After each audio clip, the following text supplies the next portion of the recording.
UGM sedang secara kasual, secara informal, secara rileks ingin membela personal Jokowi. Assalamualaikum warahmatullahi wabarakatuh. Pengadilan Tata Usaha atau PT UN menolak keberatan yang diajukan oleh atasan pejabat pengelola informasi dan dokumentasi atau PPID Universitas Gadjah Mada, yaitu putusan KIP ya, yang menyatakan bahwa salinan ijazah dan transkrip nilai Jokowi merupakan informasi terbuka. Nah, ternyata kemarin setelah Komisi Informasi Pusat Republik Indonesia ya menyatakan bahwa ijazah Jokowi, transkrip nilai Jokowi merupakan informasi terbuka yang berhak diakses oleh rakyat atau masyarakat ya, tentang masalah ijazah Jokowi, tentang transkrip nilai Jokowi. Nah, ternyata Universitas Gadjah Mada mengajukan keberatan atas putusan tersebut ya. Pada akhirnya pun Pengadilan Tata Usaha Negara atau PT UN menolak atas keberatan tersebut. Jadi menurut netizen ini semakin membuktikan bahwa kalau UGM ini ya tidak mengerti bahwa kalau Jokowi itu mantan pejabat publik.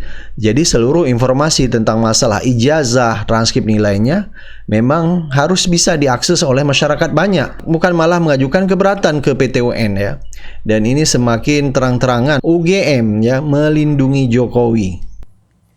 PT UN Jakarta memutuskan menolak banding yang diajukan atasan pejabat pengelola informasi dan dokumentasi atau PPID Universitas Gadjah Mada. Banding terkait putusan Komisi Informasi Pusat perihal ijazah Presiden ke-7 RI Joko Widodo, di mana sebelumnya Komisi Informasi Pusat atau KIP RI menyatakan jika salinan ijazah dan transkrip nilai Joko Widodo atau Jokowi merupakan informasi terbuka dan dapat diakses publik. Dengan demikian, penolakan banding yang diajukan PPID UGM menguatkan putusan KIP RI. Sebenarnya Pak Bona merasa nggak dari awal kenapa Ova Emilia dan Naim dan Budi Adi itu tidak mau datang? Kira-kira prediksinya kenapa nih mereka tidak mau datang?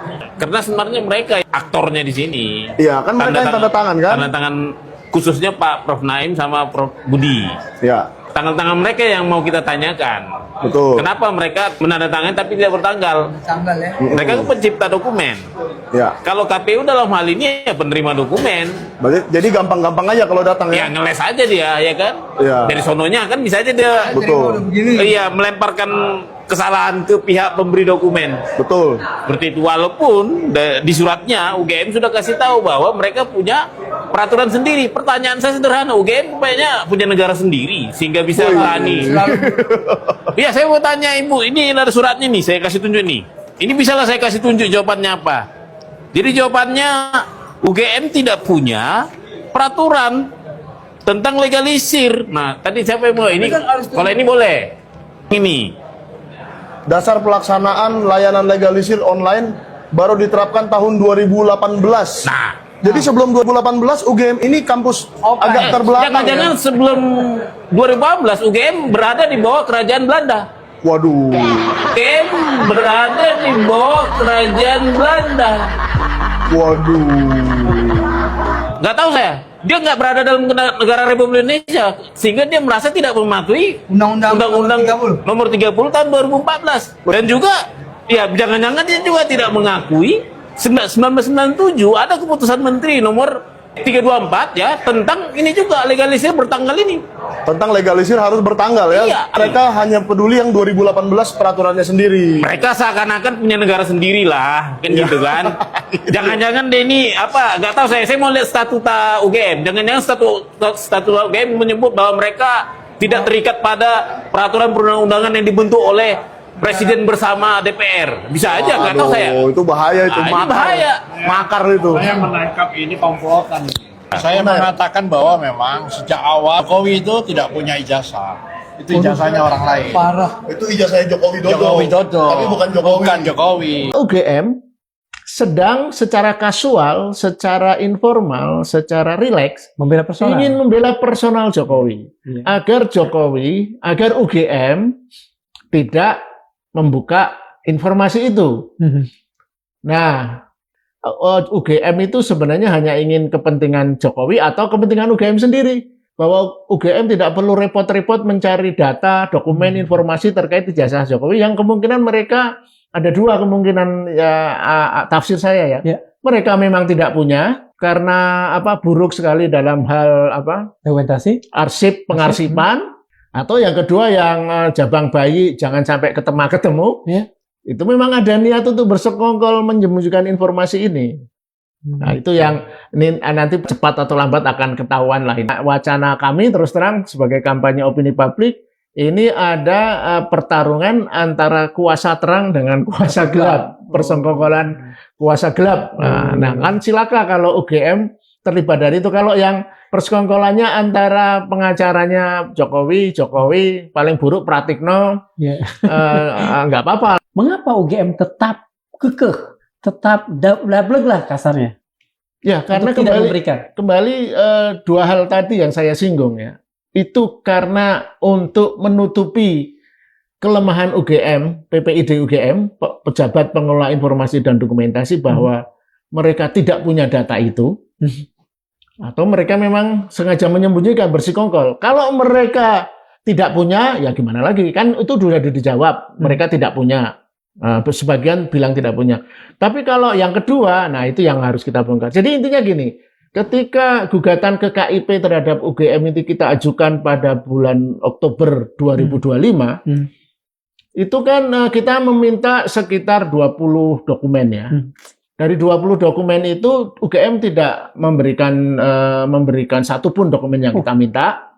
Jadi mereka hanya menyebut 3 catatan. Dari 3, kita kan meminta 3 kategori dokumen ya. Nah, tidak punya, dokumen tidak ada dalam kuasa kami, atau dokumen sedang ada dalam kuasa kepolisian. Jawabannya itu saja. Dari 20 yang diminta dan beberapa begitu detail, itu ada nggak ketika tidak diberikan itu alasan yang kuat? Alasannya itu tadi, menjadi 3 kategori itu. Kategori itu ya. Dokumen tidak ada dalam kuasa kami, 2 dokumen diserahkan kepada kepolisian. Nah, yang kedua ini kan lucu. Kalaupun diserahkan ke kepolisian kan punya salinan. Iya. Itu artinya blunder dari lembaga yang tidak serius atau ingin menyembunyikan sesuatu ya. Saya masih tetap memegang penghormatan saya kepada UGM sebagai satu universitas tertua bahkan ya. Universitas pertama yang di ini kan kalau saya tidak salah di sama Bung Karno juga diresmikan. Apakah mungkin UGM dengan nama besarnya tidak kredibel seceroboh itu, atau sebetulnya kita harus memberikan peluang bahwa yang tidak kredibel ini bukan UGM, tapi rejim UGM saat ini. Rejimnya ya, pemerintahan UGM saat ini, Rektor.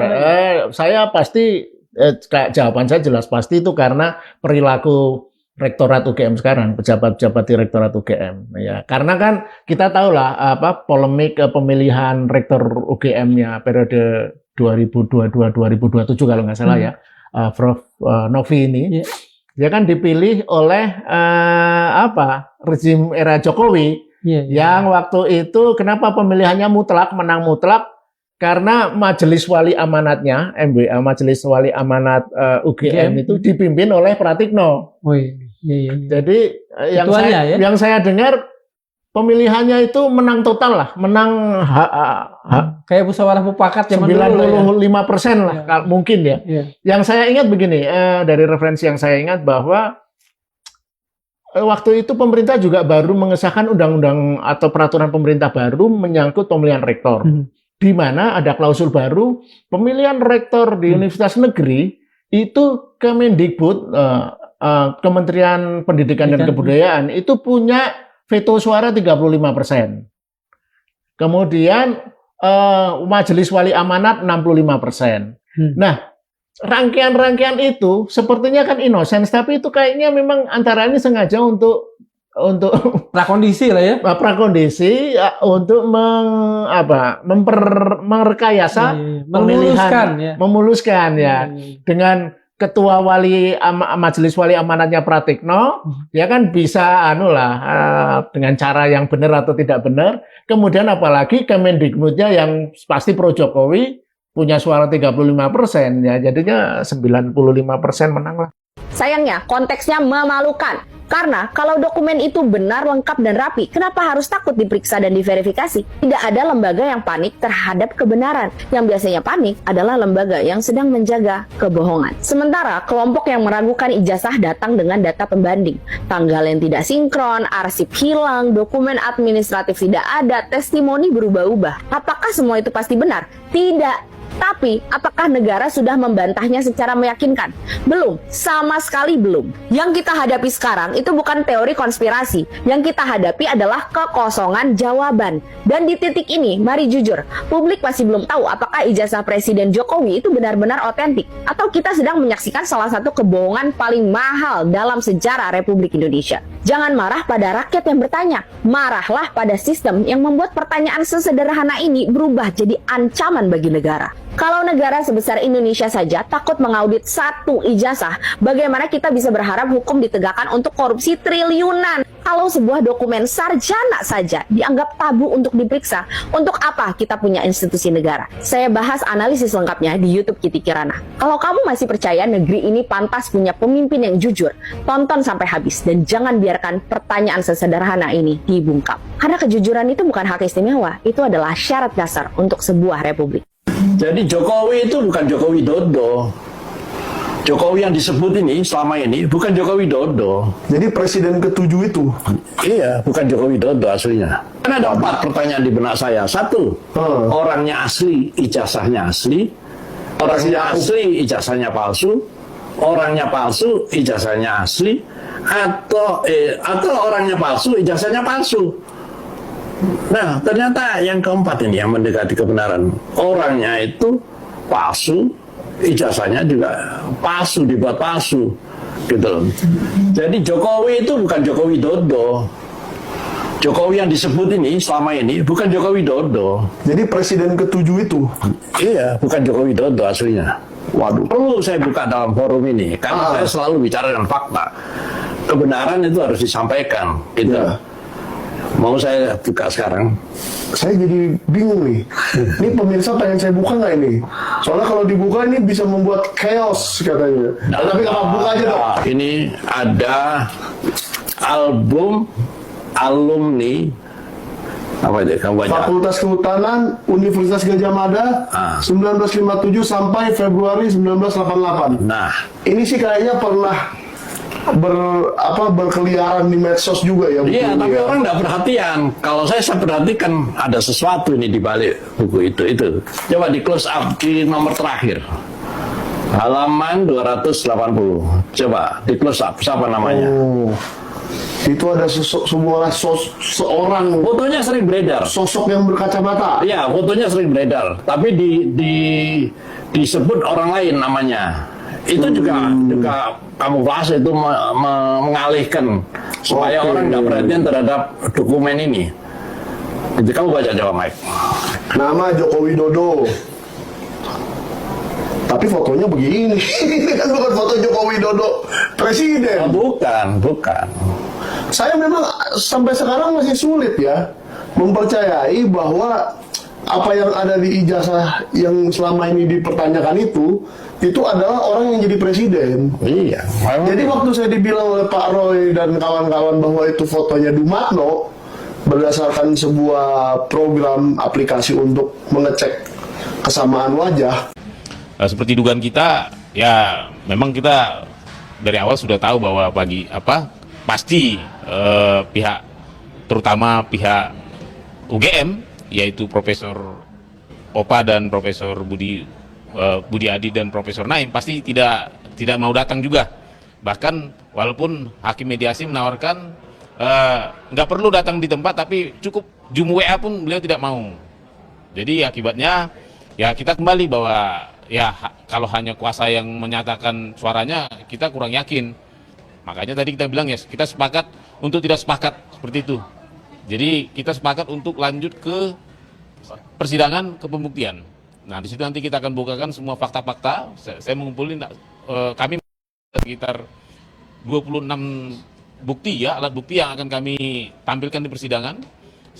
Nanti di sini kita akan mengajak publik untuk menilai bukti-bukti kami perbuatan melawan hukum itu apa-apa saja, sehingga nanti harapan kami juga ya masih seperti kata hakim mediator bahwa sebenarnya proses mediasi bisa juga di tengah jalan.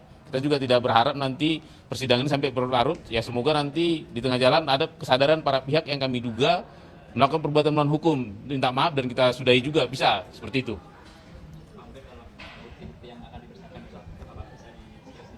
Ya, ini kan perbuatan melawan hukumnya pertama terkait tanda tangan ya, tanda tangan yang tidak berlegalisir, tanda tangan legalisir yang tidak bertanggal, ya maaf, legalisir bertanda tangan, berstempel nama pejabat, NIP dan tapi tidak bertanggal.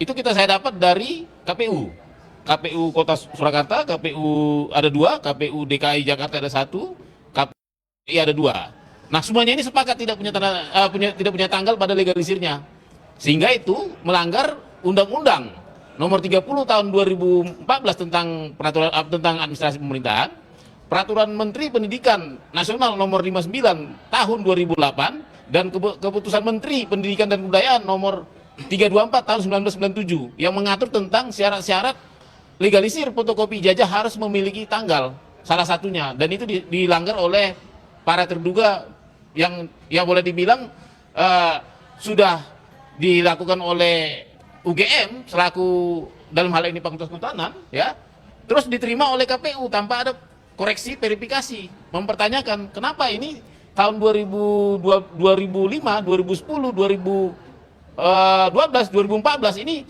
kenapa tidak bertanggal. Nah itu satu bukti, dan kita juga akan kasih bukti nanti adanya peraturan kepala BKN ya tahun 2008 tentang bahwa NIP nomor induk pegawai itu sudah dirubah dari 9 digit ke 18 digit. Sementara fotokopi legalisir yang diserahkan ke KPU tahun 2010, tahun 2012, tahun 2014 atas nama Prof. Naim itu masih 8 digit, masih 9 digit yang lama. Artinya beliau dalam hal ini sebenarnya tidak layak disebut pejabat yang berwenang melegalisir. Karena jangan-jangan beliau itu sudah, kalau yang 2012 berdasarkan dari data yang saya peroleh juga dari resmi dari UGM, 2012 sampai ke atas itu bukan Prof. Naim lagi dekannya. Tapi kenapa fotokopinya masih dipakai untuk melamar jadi gubernur, melamar jadi presiden tahun 2014. Seperti itu. Nah, untuk yang Pak Prof Budiadi itu sudah clear. Beliau benar ya, NIP-nya itu sudah sesuai 18 digit, hanya tanggalnya juga tidak ada. Seperti itu. Nah itu yang nanti akan kita buktikan peraturan perundang-undangannya, termasuk tadi keputusan menteri yang nomor 324 tadi yang tahun 1997 itu raib di jaringan dokumentasi informasi hukum di baik di kementerian maupun di BPK ya. Ini sengaja, makanya saya cari ini, sebenarnya saya cari ini, saya meminta langsung ke kementerian untuk mendapatkan barang bukti ini. Saya akan tunjukkan seperti itu. Artinya legalisir tahun 2005 itu juga melanggar aturan. Seperti itu.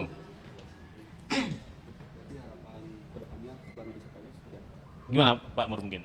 Bagaimana? Oh ya, ya. Terima kasih rekan-rekan media yang kami hormati. Bahwa pada hari ini adalah mediasi yang keempat. Jadi 4 kali mediasi dan mediasi yang terakhir. Ini upaya dari mediator untuk mempertemukan antara penggugat dengan pihak tergugat.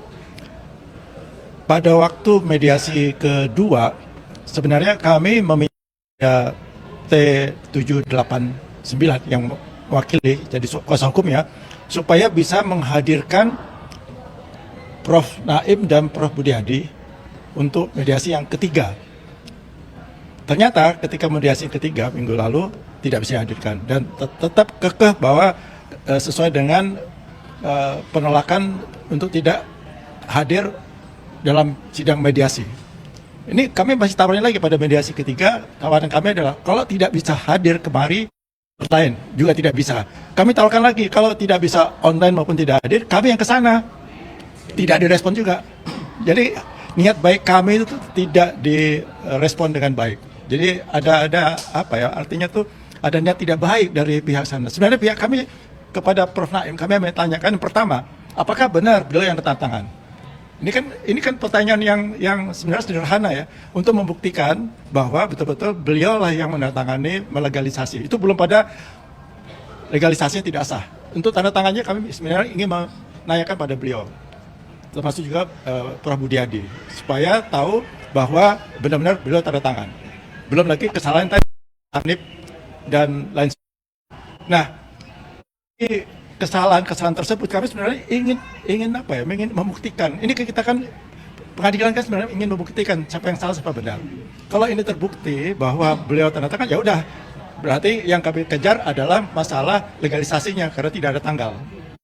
Bulan dan tahun yang tadi disampaikan oleh Pak Bonatua itu merupakan satu peraturan untuk melegalisasi secara sah sebuah fotokopi ijazah. Nah, karena hari ini kesepakatannya adalah ketidaksepakat, maka sidang berikutnya lanjut pada persidangan untuk pembuktian. Dan ini tergantung hakimnya kapan akan dilaksanakan persidangan. Dan kami tetap menuntut, kami adalah sesuai dengan petitum kami, permintaan maaf dari mereka. Kalau mereka minta maaf, kalau udah mengaku salah, ya sudah, nggak ada masalah. Yang lain-lain kami abaikan lah. Yang penting itu kami ingin membuktikan bahwa legalisasi yang Anda buat tidak sah. Karena ini apa? Ini dilakukan untuk persyaratan Pak Jokowi menjadi wali kota 2 kali dan gubernur DKI kemudian presiden 2 kali. Itu jelas-jelas kan tidak sah. Itu yang didapatkan oleh Pak Bonatua langsung dari KPU. Fotokopi yang penandatangannya. Nah, ini kami buktikan itu. Kita buktiin bersama-sama. Seperti itu. Nah, terkait tadi teringat juga karena Pak Mur bilang terkait petitum kita. Awalnya kan karena kita merasa kalau ada niat baik, ya, maka kita hanya meminta maaf saja dengan mengakui kesalahan. Tapi terakhir tadi saya berpikir, karena saya lihat ini tidak ada niat baik, maka kita kepikiran untuk meminta ganti rugi. Ya, ini karena ada tidak niat baik nih. Kita akan minta ganti rugi atas kerugian-kerugian yang kami alami baik secara material maupun imaterial. Beda kasus tadi kalau 4 kali pertemuan ini ada niat baik. Ternyata mereka tidak merasa bersalah dan tidak punya niat baik dari versi kita. Nanti ya kita lihat nanti pembuktian kerugian kita ini, terutama saya selaku penggugat 1, kita lihat, kita akan buktikan bahwa saya benar-benar mengalami kerugian. Karena tidak niat baik mereka ini. Seperti itu. Nah, mungkin ya baik, saya menambahkan aja sebagai warga negara yang dimana diatur dalam undang-undang bahwa kami juga punya hak untuk mendapatkan informasi yang baik dan benar, ya, sesuai juga dengan apa yang sudah disampaikan oleh Dr. Bonatua melalui undang-undang KIP. Ya. Ini kita turut berbahagia sekaligus bangga, seharusnya masih ada anak bangsa dan beliau hanya satu-satunya ya, karena belum ada gugatan yang lain, satu-satunya dari sekian ratus juta anak bangsa yang punya ketelitian dan keseriusan dalam meneliti sistem administrasi pendaftaran calon presiden, calon wali kota, dan calon gubernur. Nah, saya hanya ingin mengingatkan saja, saya tidak mengulangi konstruksi hukum dan perundang-undangan serta peraturan yang sudah disampaikan oleh Jenderal tadi, bahwa ada satu hal yang perlu dicatat. Kita sebagai manusia mungkin bisa mengarungi lautan, ya, bisa membelah gunung, bisa naik ke langit, tapi ada satu hal yang tidak bisa kita lakukan adalah membohongi diri sendiri. Dari 4 kali yang saya ikut mengawal sebagai warga negara yang diundang, karena Bang Bona ini ingin bahwa publik ini tahu, sengaja di Bang Jalip itu ikut terus ya, paling tidak saya mewakili secara representatif warga negara untuk tahu bagaimana sih ini prosesnya. Nah, awalnya saya berpikir bahwa ini adalah kelalaian, maka di mediasi kedua ditawarkan oleh kami ini dari Pak Bonatua, nggak apa-apa berhenti di sini dengan satu syarat, mengakui kesalahannya. Tapi ini ternyata bukan kelalaian, ini adalah kesengajaan. Coba Anda bayangkan, dalam proses pencalonan seorang pejabat negara, mulai dari wali kota, gubernur, bahkan ini presiden.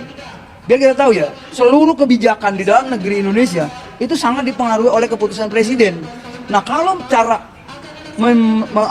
kalau proses peralihan kekuasaan yang kita sebut pemilu ini secara administratif ini bisa disebut cacat ya, ini bagaimana bangsa ini ke depan? Oleh karena itu dalam kesempatan yang singkat ini, saya Bang Jalip Bitung dari Presidium Konstitusi mengajak saudara-saudara semuanya, pada seluruh anak bangsa yang masih peduli terhadap bangsa ini, yang masih cinta terhadap bangsa ini, demi menyelamatkan Indonesia ke depan, kita mengundang pada Kongres Rakyat Indonesia nanti. Dalam rangka menyikapi semua berbagai persoalan, berbagai fenomena dan peristiwa tentang carut-marutnya Indonesia pasca reformasi khususnya. Dulu reformasi kita idolakan, kita bangga-banggakan akan merubah semua kejoliman-kejoliman yang dianggap di Orde Baru ini sangat militeristik, otoriter ya. Tapi ternyata kelalaian-kelalaian ini menghasilkan kecarut-marutan. Hukum nih, mohon maaf, saya juga dulu penggugat Jokowi. Perbuatan tercela di pengadilan ini juga. Tapi apa yang kita terima sebagai rakyat selalu ditimpong, ditunda, kemudian tidak berwenang lah. kemudian pengadilan mengatakan bahwa kami tidak punya kewenangan untuk melanjutkan perkara ini, seperti apa yang disampaikan tadi oleh Bang Bonatua, ini udah 4 kali mediasi, tapi tidak sedikit pun etikat baik. Oleh karena itu, seperti yang kita sampaikan dulu ya Bang Bonatua ini siap dalam 2 peristiwa dan 2 hal. Bermediasi damai boleh, dengan catatan meminta maaf nih para tergugat ya, yang ada 9 itu katanya, rektor dan sebagainya, KPU, Bawaslu dan sebagainya. Nah yang kedua, jika ini lanjut dalam pokok perkara, maka beliau sangat siap. Bukti-bukti yang sudah disampaikan tadi sebagaimana kita dengar, bahwa semua apa yang didapatkan dari pengadilan Solo, Semua Surakarta, KPU dan sebagainya sudah ada. Mari kita buktikan. Untuk itu saya berpesan kepada pemirsa, para netizen, para pengamat, para ahli hukum tata negara dan masyarakat Indonesia, mari kita kawal Bang Bonatua.